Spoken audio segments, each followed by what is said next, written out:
Welcome back to another, what are we called?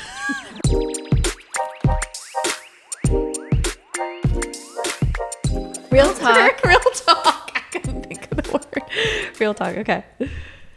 All right. Welcome back to another episode of Real Talk with Realtors about real things, real stuff, and whatever else we feel like talking about today.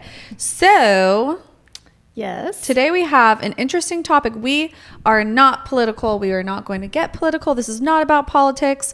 But the question is, does an election year really affect real estate values? Because we have heard that it does. We have heard that it, October, we have a seasonal slowdown in August typically, but in October, November time, people are like, well, we're just going to sit back and wait and see what happens with the election before we dive back in. But is that true with the data that we found? Yeah. We've always heard, at least from people like Tom Ferry, that an election year is, well, everybody in general. And all the experts say an election year, the real estate market really slows down. And I've actually never felt that, but I never actually looked at the data. So we did go in and look at the data. Here's what the stats say for Chico, at least. It said, for example, in 2019, we closed 1,664 homes in Chico, but that was the year after the fire. Yeah. So we had a major fire in the city right up the hill from us in Paradise in 2018, end of 2018. That was in November. So in 2019, there was a lot of purchases because a lot of those people bought homes. Right. So the following year, which was an election year in 2020, we sold 1,395 homes. Mm-hmm. I think that was less because fewer people were buying homes because we had that rush in 2019 from the fire. Because in 2021, we only closed 10 more than we did in the previous election year. Which is crazy to me. It's so close. To me, it shows that really we did not have a slowdown in 2020. Right. If we rewind to the election year of 2016, in 2015, the year prior, we closed 1,271. The election year, we closed 1,415. Way more. And then the next year we closed 1,400, which was about the same. So in our area, it does not seem that this election year phenomena takes place. Right. What you say? Well, I say that I can't see my screen anymore, which is unfortunate because something's happening. But well, I think what you were going to say. What were you going to say? Kelsey, here's what you were going to say because I can read your mind now. You were going to say that according to one of your gurus, oh, yes, that inventory tends to rise nationally in 60 days before the election. Yes. So that would be, let's see, September and October-ish. It said, like, this person who is, in my opinion, a reliable source and does his research, says that nationwide inventory rises in those 2 months before an election year. Now, I don't know why that would be, because we see here that there's not a huge difference in the amount of sales that's happening. Mm-hmm. But if inventory goes up, we could still not see a huge difference in sales, but maybe that does affect prices if inventory is going up. I also think that time of the year, inventory tends to go up because the sales slow down seasonally speaking. I think we would have to look at it year over year nationally to see if that's true. But I'm sure that he did look at that as well to see if, for example, if it slows down in September of an election year, and does it also slow down September non-election year? Right. Yes. So. And my thought would be, off the top of my head, I would say yes. But well, I got to tell you, this is some of the most fascinating data we've ever talked about. Hopefully it is to somebody out there. I don't know. What do you guys think? Is this exciting stuff or what? Riveting. Yes. Okay, my screen is back. It's like a Dateline episode. Just kidding.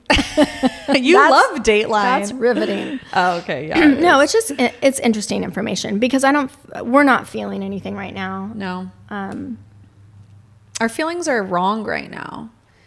So we feel a lot busier, but then when we are looking back at the data in our area, it's not matching up what our feelings are. So this brings us to subject number 2 of today's podcast, which is let's compare Q1 of 2023 to Q1 of 2024. In part 2 Chico? of the riveting topic. Huh?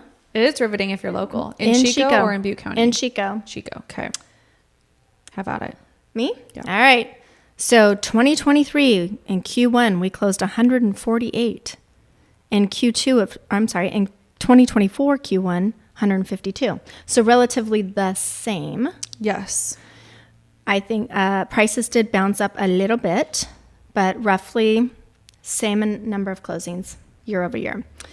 If we look at just April, so our team conversation when we're having our team meetings and masterminding is, wow, it's really getting busy. It's really, we are busier. Multiple offers on everything. Yeah, busier this year than last year. But according to the data, from April 1st to April 18th last year, we closed 40 in that 18-day time frame. In Chico. All of Chico. Not just us and our team, but all of Chico. So far this year, just 28. Maybe we as a team are busier. Could be. Didn't we? Because our numbers are higher this year than last year, for sure. So for whatever reason, I mean, maybe Q4 last year was a kick in the pants and we all just buckled down and did more work. But then there's also the information of whether we're talking county, city. Right. So some of our sales are out of Butte County because we are in Tehama and, well, we're in, this is just Chico. So Paradise, Magalia, Oroville, Orland, all those, whatever. Yeah. So I just found it interesting that we have 76 pending right now in Chico. We need 44 of those to close between now and the end of the month. Which is unlikely. Be equal to last year. So we're not having that many more sales. Do you remember what the interest rate was this time last year? Because that could play a part. I mean, I do think that seeing that little dip in rates, like we got to 6.5 at one point, and that's the lowest we'd seen it for a while. That could have sent people that would have been a really good thing for us to research before we recorded. But that's a really good point. I bet the rates dipped a little bit right there. Yep. Because we'll have to research we are I think right now buyers are very rate sensitive. And so when rates even dip a little bit, they jump on it. Hey, Jess, can you Google that real quick? And just see what were rates March of 2023. Yep. All right. Well, that might be the dun dun dun. Yeah, because I was just thinking, well, why was it so much hotter this time last year? Because the year in 2023 as a whole, most people, I mean, our community was 30% less sales, and I think most of the nation was 30% less sales last year. Right. Though I did see today that on average, the average home appreciated 5% in 2023. So nothing's matching up. Well, I think that it's because we don't have enough inventory. So we have a lot more. But you would think with rates at 7% for the most part that we wouldn't see that standard appreciation. We might see maybe 1 or 2%. But again, I'm talking nationwide average was 5. All about supply and demand. Yeah, it really is. March 1st, so about 7% last spring. And it's about 7.5 today. But for the majority of Q1, we were floating between 6.7, 6.8, and 7. I mean, I think we hit 6.5 for a minute. But well, what is your conclusion? My conclusion is that it's an unforeseen market. I mean, all of this, it's just an unusual market because we really haven't had all of these variables before. Right. Typically, in history, when rates go up, prices come down because it's all about that monthly payment. But we've never seen this status of inventory before. So because inventory is so low, the supply and demand is outweighing, that factor is outweighing the monthly mortgage payment affordability. People are still buying. They're figuring it out. They're figuring out how to buy.